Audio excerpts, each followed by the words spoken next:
Yes, thank you, Mr. Chairman and members of the committee. I'm here to present, as said, House Bill 2032. So the genesis of this bill is sort of an unfortunate situation many victims of crime find themselves in when their cooperation with police puts their life or well-being in danger. So this bill affects those individuals who are seeking compensation from the Criminal Injuries Compensation Fund, also known as the Virginia Victim Fund, who are unable to cooperate with police due to the unavailability of victim or witness protection process. So under the current law before us, the Commission may deny, reduce, or withdraw any award if the claimant or recipient is not fully cooperative with law enforcement agencies. And this bill creates an exception to that ability and to the ability in the circumstances where the victim has in good faith belief that their cooperation would endanger them, and victim or witness protection services are requested by law enforcement agency but not provided. So in discussing this bill with legislators and stakeholders, the question that most often came up to us was what makes the determination of whether cooperation would in fact endanger the victim. The key phrase here is in line 26, requested by a law enforcement agency. So as written, the bill leaves it up to the law enforcement agency to make that determination by taking an affirmative action to request those said services. Another common question that came up for us is one of process and how the Virginia Victims Fund would verify a victim or witness protection services were requested, but that information was not provided to us. But to answer that fully, I want to take a step back to talk about the big picture here of what the issue that this bill is trying to address, and many of the bills that will come before you, that I'll bring before you later in this committee. They are attempting to address that is rebuilding trust between community and law enforcement. In my district, the city of Norfolk, there are an untold number of crimes that would be solved if the community was more trusting of law enforcement and if the community felt that law enforcement could protect their safety if they made the choice to cooperate with them. So to rebuild trust, we have to give parties space and place to do the right thing. So if this is passed, I envision that the bill would allow police the space and place to regularly evaluate whether a victim is refusing to cooperate because of credible threats to their safety and give them the tools to take action to address those said concerns. And document it in writing because, there are not the resources for them available to do so. This sort of paper trail would hopefully serve as the documentation necessary for the Criminal Injuries Compensation Fund to appropriate evaluate the cases. So from the perspective of the victim, to wrap this up, especially from those in communities with a high level of distrust in law enforcement, it gives space and place, again, for them to have their concerns, their safety concerns validated. And most importantly, allows them to access the Virginia Victims Fund through no fault of their own. We are unable to protect them, or we're able to cooperate with law enforcement because they don't have the means to protect them. All right, thank you. Questions for the patron? All right, I would have a question for you. Is there a concern about the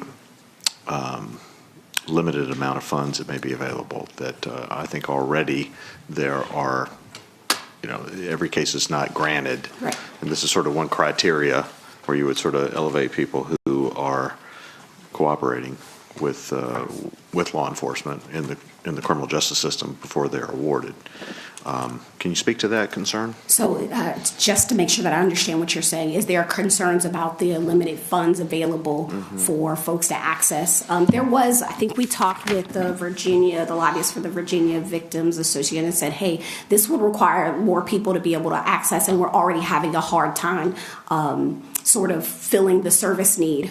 But again, going back to the fact of centering the victims, and thankfully, I'll just say this, thankfully this year in the governor's budget, we've seen $2 million towards witness protection. This hopefully pushes us in the directions where we do give law enforcement the tools to have the witness to solve the crime and give them a space and place to cooperate.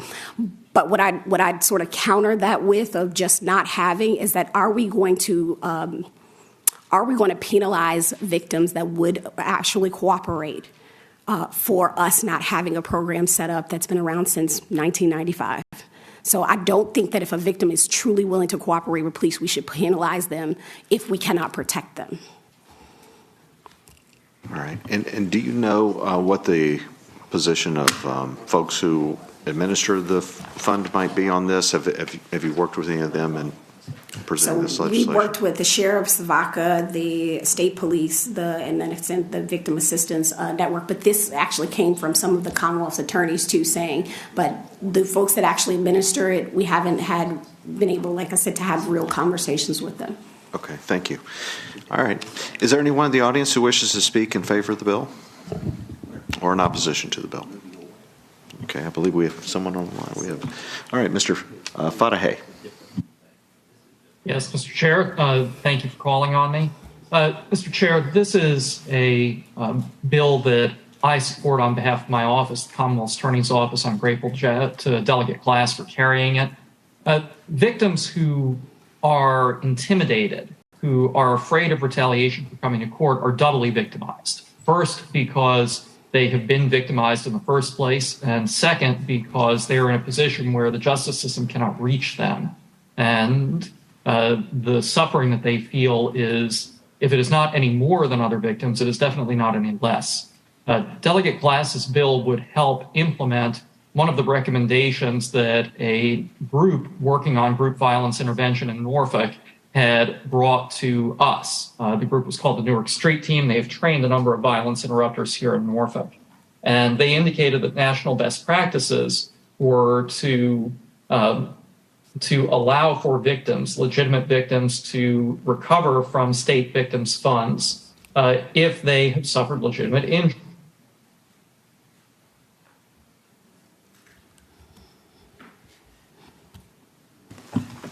Around the nation that allow victims to recover no matter what. This also will help break the cycle of violence. The whole reason for group violence interruption is to make sure that yesterday's crime doesn't lead to tomorrow's. Hurt people. And if we have victims who are suffering, victims who don't have access to the justice system through no fault of their own, we don't want them to resort to retaliatory violence or to other unhelpful remedies. This is a good government bill. I would ask that the committee support it.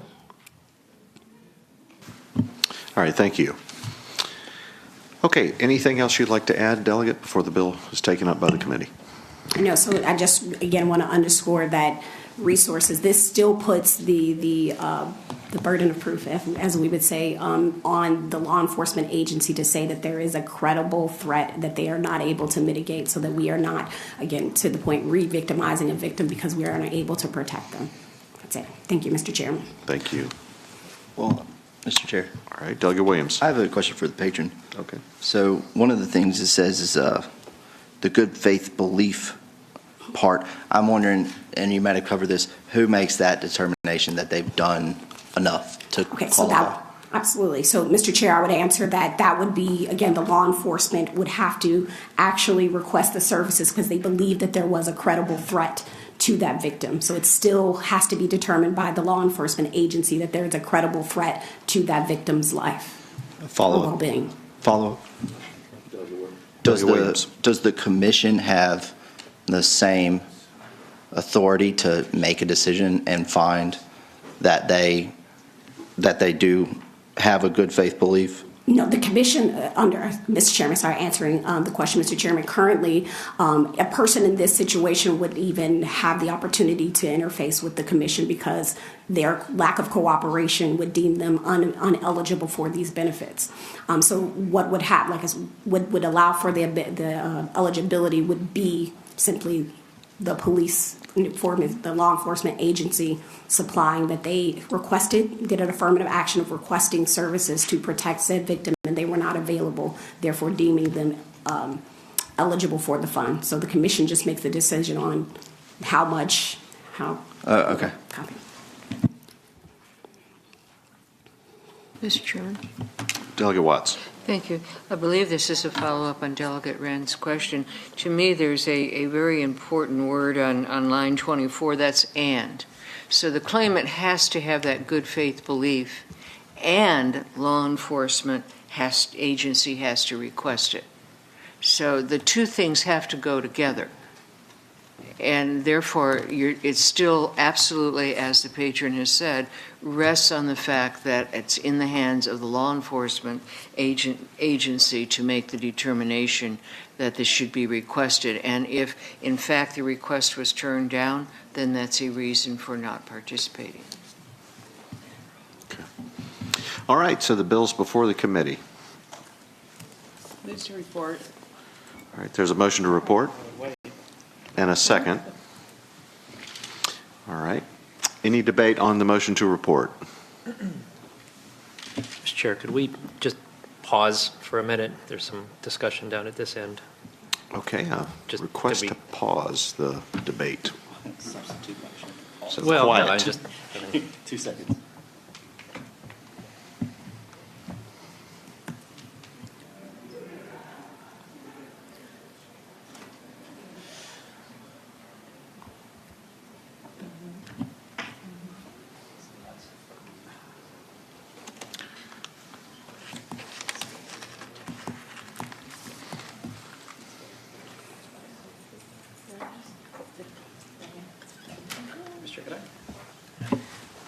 Mr. Chair, Chairman Bell? okay, could I ask the patron a couple questions?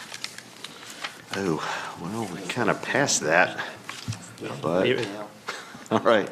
I don't, well, For the patron? fine, I vote no. I mean, Oh. I mean, you know, I would like to ask some questions. I don't know that they're answerable, but I'd like to ask them. I will withdraw my motion, Okay. Mr. Chair. All right, the motion is withdrawn. Back to question time. So, I'd ask, I'm not sure what the patron is describing is what the language does, and the patron described a couple things which are different. So I want to walk you through Copy. some issues here. Sir. All right, first would be, you said, you've described broadly a category of people, but it seems to me they cleave into, and there's some overlap. But the first would be people who don't want to help because they're afraid, and then people who don't want to help because they don't trust the cops. Okay? Now, I understand that there would be some in the middle, but for those who simply don't want to help law enforcement because they don't like law enforcement, who then want to come to the victim commission and be paid but not help us do the things we have to do to clean up the community. And with respect to the prosecutor, he is prosecuting a community which is not that doesn't have a crime rate that anything in the state wants to look at, emulate, copy. And I'm very sympathetic.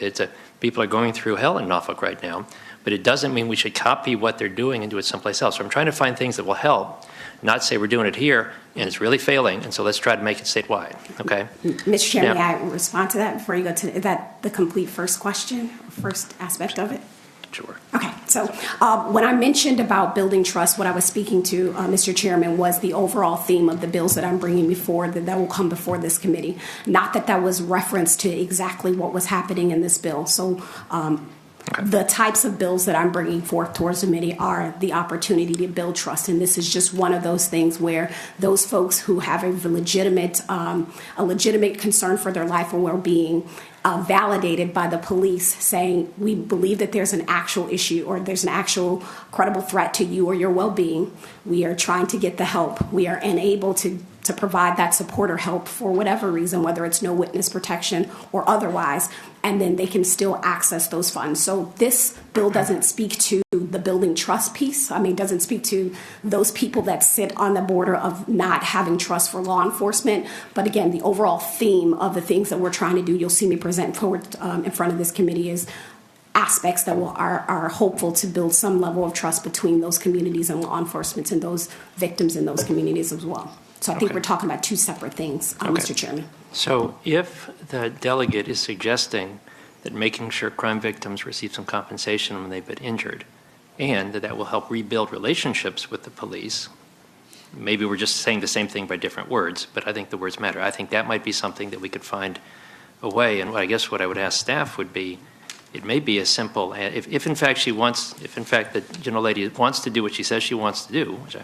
take you at your word, it would not be heard to very simply say in roughly the same number of words here, you got to cooperate, or if law enforcement certifies that, and just say it straight up like that, then that would be an alternate route. In other words, law enforcement, and you're saying that, I'm not reading that in these words, and if so, I think the words are subject. I mean, most people, they work with victim witness to send in it's not the cops who send in the request for compensation. It goes through a different route, if at all.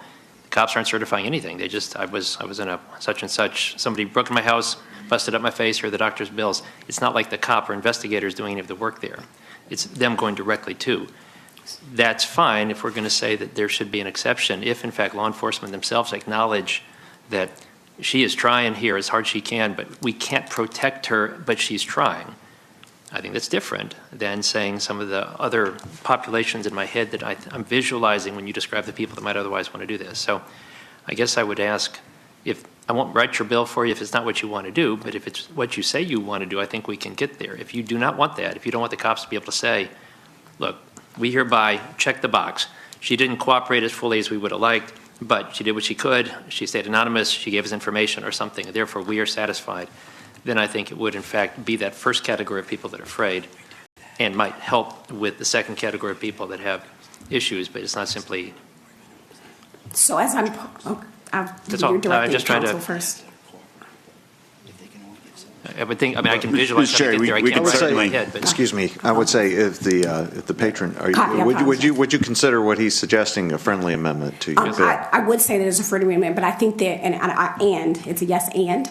I also think that under the current law, that situation already occurs where someone is trying their best to cooperate and then they're eligible for services. What happens is when we have folks that want to cooperate already know the moment I speak that there will be a threat on my life and I cannot access these services because I cannot be protected. So that's the reason for the and, that there's a credible threat. I'm not speaking up because I know the moment it's going to peg right to me, he or she, whoever that is. But I don't, again, the law, the way we're trying to set is that we don't penalize them for. Mr. Chair, I'm hearing her. What Yeah. this doesn't have is that I want to cooperate. The language you have here is nothing like that. It would be fairly easy to insert it. This just says, I would be afraid to cooperate, and the witness protection stuff isn't there. I think that, Mr. Munich, I don't know if you're hearing me. I'm not expressing this very well. It's been a long day. I'm sorry. But I think we can get there in 10 minutes, Mr. Chair. I don't think we need to, not even next meeting kind of thing. I think literally, if you give me a minute in the corner with the delegate and Mr. Munich, we can probably do something. There's been some interest on our side, so long as it's set up that way. Okay. Would right? you like that to pass it by temporarily while we take up Delegate Yes, Mr. Campbell's? Chair, thank you. All right. Okay, is there a motion? Pass it by temporarily? Further, longer pause? Okay. All right. We'll pass that by temporarily. Thank you, Mr. Chair. Okay.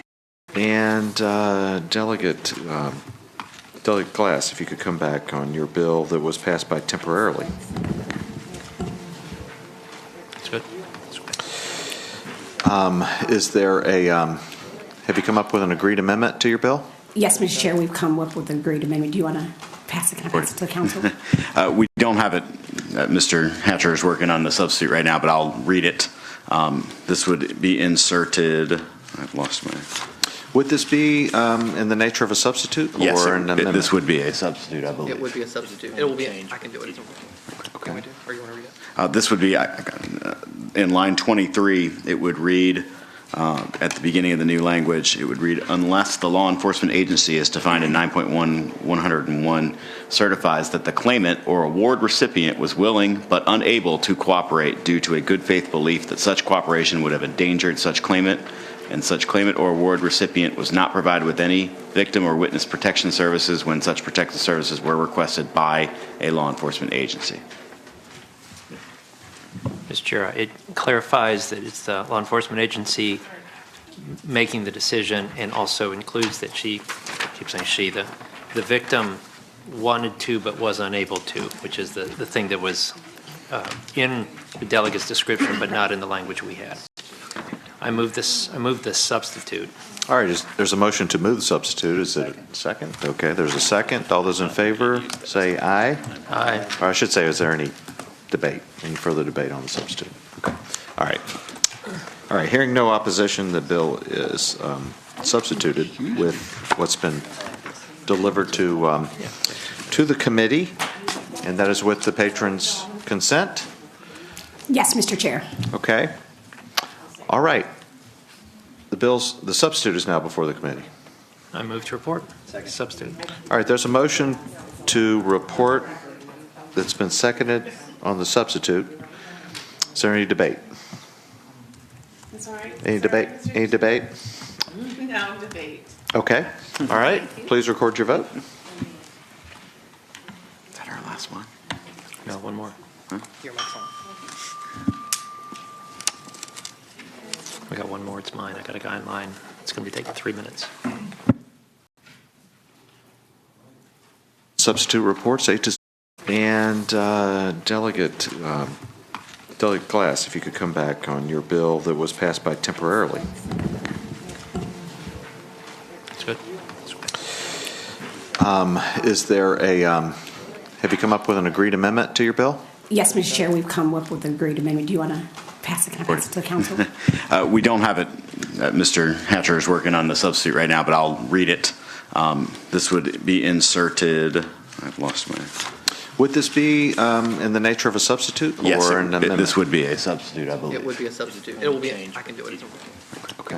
Or you want to read it? This would be, in line 23, it would read, at the beginning of the new language, it would read, unless the law enforcement agency is defined in 9.101 certifies that the claimant or award recipient was willing but unable to cooperate due to a good faith belief that such cooperation would have endangered such claimant, and such claimant or award recipient was not provided with any victim or witness protection services when such protective services were requested by a law enforcement agency. Mr. Chair, it clarifies that it's the law enforcement agency making the decision and also includes that I keep saying she, the victim wanted to but was unable to, which is the thing that was in the delegate's description but not in the language we had. I move this substitute. All right, there's a motion to move the substitute. Is it a second? Okay, there's a second. All those in favor say aye. Aye. Or I should say, is there any debate, any further debate on the substitute? Okay. All right. All right, hearing no opposition, the bill is substituted with what's been delivered to the committee, and that is with the patron's consent. Yes, Mr. Chair. Okay. All right. The substitute is now before the committee. I move to report. Substitute. All right, there's a motion to report that's been seconded on the substitute. Is there any debate? That's all right. Any Sorry, debate? Mr. Any debate? No debate. Okay. All right. Please record your vote. Is that our last one? No, one more. Your mic's on. We got one more. It's mine. I got a guy in line. It's going to be taking 3 minutes. Substitute reports 8 to 0. Thank you, Mr. Chair.